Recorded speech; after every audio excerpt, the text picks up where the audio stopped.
ইসলামপুরকে আলাদা জেলার দাবি নিয়ে এবার উত্তরবঙ্গ উন্নয়ন মন্ত্রীকে স্মারকলিপি দিল কংগ্রেস।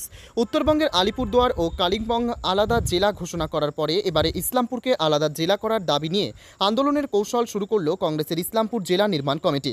বুধবার তাদের আলাদা জেলার দাবিপত্র তুলে দেন উত্তরবঙ্গ উন্নয়ন মন্ত্রী উদয়ন গুহর হাতে। দাবিপত্র তুলে দেন চাকুলিয়ার প্রাক্তন বিধায়ক তথা কংগ্রেসের জেলা সম্পাদক আলী ইমরান রমজ ওরফে ভিক্টর।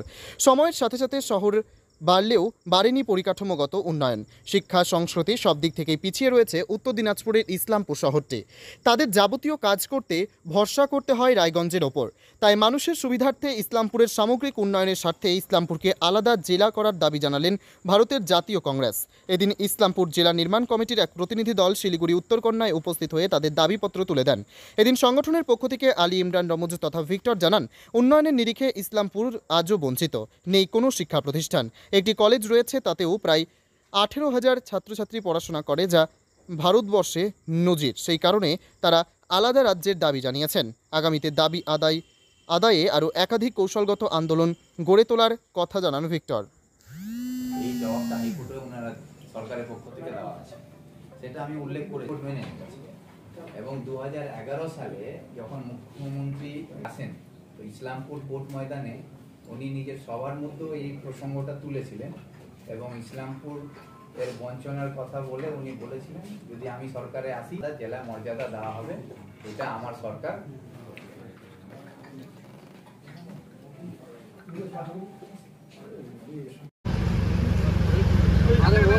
আমাদেরকে শেয়ার করে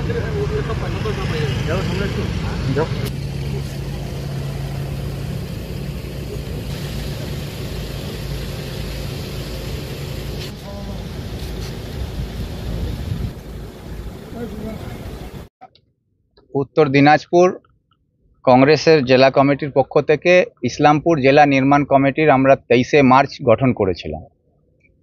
আমাদের মূল দাবি হচ্ছে ইসলামপুরকে মহকুমাকে পৃথক জেলা হিসাবে ঘোষণা করতে হবে রাজ্য সরকারকে। সেই দাবি নিয়ে আজকে আমরা উত্তরবঙ্গ মন্ত্রী মাননীয় উদয়ন গুহ মহাশয়ের কাছে আজকে আমাদের স্মারকলিপি আমরা জমা দিলাম। এই দাবিটা নতুন নয়, এই দাবিটা যখন ইসলামপুর মহকুমা বিহার থেকে কেটে বাংলার সঙ্গে যুক্ত করা হয় 1956 সালে, তারপরে 1959 সালে তৎকালীন মুখ্যমন্ত্রী ডক্টর বিধানচন্দ্র রায় ইসলামপুর মহকুমা ঘোষণা করেছিলেন। তখন উনি বলেছিলেন যে ইসলামপুর মহকুমার পরিকাঠামো তৈরি হয়ে যাওয়ার পরে যেহেতু ইসলামপুরের ভাষা, কালচার এবং আপনারা মাইগ্রেট করে এসছেন, তাহলে আপনাদের জন্য আলাদা জেলা হিসাবে এটাকে মর্যাদা দেওয়া হবে। এই কথা উনি 1959 সালে বলেছিলেন। সেই দাবি তখন থেকেই উঠে আসছে এবং উত্তর দিনাজপুর আগে পশ্চিম দিনাজপুর ছিল, বালুরঘাট এবং রায়গঞ্জ মিলে আমাদের একটা পশ্চিম দিনাজপুর হওয়া হতো 92-তে। সেটা পশ্চিম দিনাজপুর আলাদা করে উত্তর দিনাজপুর এবং দক্ষিণ দিনাজপুরে ভাগ হয়। তখন হাইকোর্টে একটা মামলা করা হয়েছিল কি ইসলামপুরকে পৃথক জেলা হিসাবে ঘোষণা করা হোক, সেটা 1992 সালে কলকাতা হাইকোর্টে মামলা হয়। তৎকালীন মুখ্যমন্ত্রী ছিলেন জ্যোতি বসু, আমাদের মুখ্যমন্ত্রী ছিলেন। তখন হাইকোর্ট কিন্তু ইসলামপুরকে পৃথক জেলা হিসাবে যে দাবি, সেই দাবির মর্যাদাটাকে সম্পূর্ণভাবে তারা বৈধ বলে স্বীকৃতি দেয়। কিন্তু তৎকালীন যেহেতু কি উত্তর দিনাজপুর আলাদা করে রায়গঞ্জকে হেডকোয়ার্টার করা হয়েছিল, সেই জন্যে তৎকালীন সরকার জ্যোতি বসু সরকারের পক্ষ থেকে অ্যাফিডেভিট দিয়ে কোর্টকে জানানো হয় কি এই মুহূর্তে আমরা জেলা ভাগ করে উত্তর দিনাজপুর করছি এবং রায়গঞ্জকে হেডকোয়ার্টার করা হচ্ছে। এই মুহূর্তে আমাদের পক্ষে সম্ভব না কি আমরা ইসলামপুরকে আলাদা জেলা করব, ভবিষ্যতে এই বিষয়টা আমরা নজরে রেখে কাজ করব, এটা উনি বলেছিলেন। আজ অবধি সেই কার্যটা এখনো হয়নি, সম্পূর্ণভাবে আমরা পৃথক জেলা এখনো পাইনি। এবং 2011 সালে মাননীয় মুখ্যমন্ত্রী মমতা বন্দ্যোপাধ্যায় তার ভোট প্রচারে এসে ইসলামপুর কোর্ট ময়দানে তার সভার মধ্যে উনি বলেছিলেন যে ইসলামপুর একটা বঞ্চিত এলাকা, যেখানে শিক্ষা, স্বাস্থ্য, পরিবেশ থেকে নিয়ে উন্নয়ন সব কিছুইতে আপনারা পিছিয়ে আছেন এবং আপনারা বিহার থেকে যুক্ত হয়ে বাংলাকে সম্পূর্ণভাবে আপনারা যুক্ত করেছেন। তাই আপনাদেরকে আমি কথা দিচ্ছি কি যদি আগামী দিনে আমার সরকার হয়, তাহলে আমি এটাকে আলাদাভাবে জেলা বানাবার কাজ আমি করব।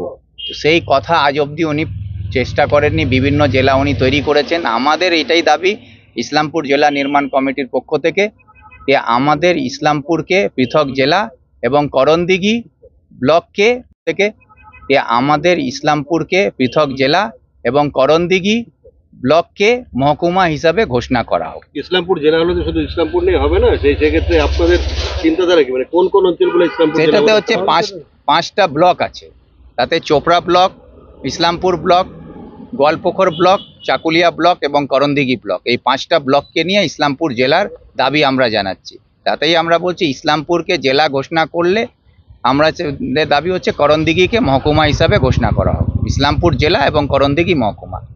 এই প্রস্তাবিত জেলাতে কত লোক সংখ্যা হতে পারে? আমাদের ভোট সংখ্যার মধ্যে লোকসভাতে নির্বাচনে আমি নিজে প্রার্থী ছিলাম, তাতে যেটা আমি দেখলাম কি ইসলামপুর মহকুমা এবং রায়গঞ্জ মহকুমা দুটো মিলে আমাদের ইসলামপুর মহকুমায় প্রায় 16 লাখ ভোটারের সংখ্যা ইসলামপুরে আছে, জনসংখ্যা আরও বেশি আছে।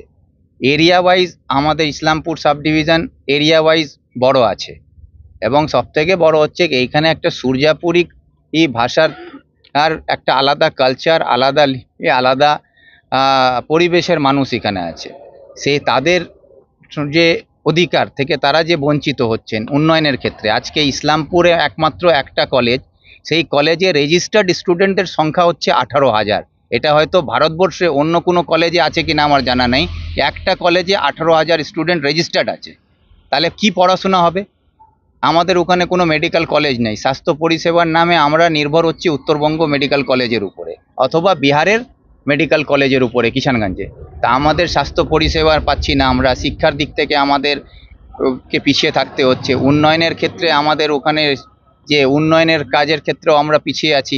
আমাদের ওখানে মানুষের কাছে রোজগার নাই। সবথেকে বেশি পশ্চিমবাংলায় যে পরিযায়ী শ্রমিক বাইরে গিয়ে কাজ করছে সেটা হচ্ছে ইসলামপুর সাব ডিভিশনে। প্রায় ইসলামপুর সাব ডিভিশন থেকেই 2 লাখের বেশি যে যুব ছেলেরা বাইরে গিয়ে কাজ করছেন। দেখুন, একটা জেলার দাবি তো শুধু জেলার দাবি করলেই হয় না, এর মধ্যে পরিকাঠামো প্রচুর দরকার। এবং আপনাদের দাবি যদি ন্যায্যসঙ্গত হয় তাহলে সেক্ষেত্রে বিভিন্ন নাগরিককে জাগ্রত করার জন্য কনভেনশন দরকার, বিভিন্ন রকম নাগরিক কনভেনশন, এই ধরনের কি কোনো? সেটা আমাদের চিন্তা ভাবনা আছে। আজকে আমরা উত্তরবঙ্গ মন্ত্রীর মাধ্যমে রাজ্য সরকারের নজরে আমাদের দাবিটা আনার চেষ্টা করেছি। এরপরে আমরা প্রত্যেকটা ব্লকে আমাদের কনভেনশন হবে, সমস্ত শ্রেণীর মানুষকে নিয়ে, ছাত্র, যুব, মহিলা সবাইকে আমরা যুক্ত করে কনভেনশনের মধ্যে দিয়ে এই দাবিটাকে আরও জোরালো করে আগামী দিনে আমাদের কর্মসূচি কি হবে সেগুলো আমরা ঠিক করব। আপনার নাম? আমার নাম আলী ইমরান রামস, ডাকনাম ভিক্টর। আমি পশ্চিমবাংলা প্রদেশ কংগ্রেস কমিটির সাধারণ সম্পাদক।